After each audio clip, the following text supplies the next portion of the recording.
He must continue demanding that counties be granted full control over all devolved functions.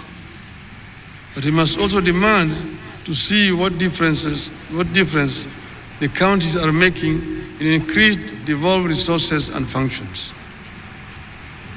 At the same time, we need to bring more areas into the devolution fold.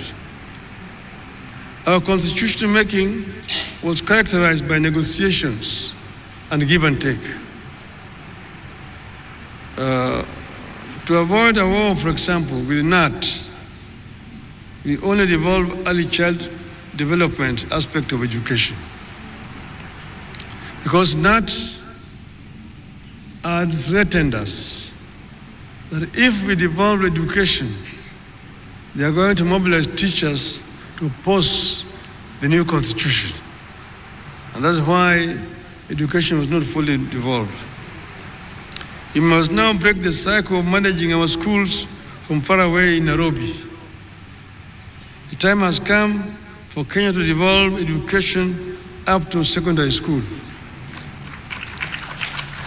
It makes no sense to see a Minister of Education going to Marsabit, to Garissa, inspecting primary school structures or construction.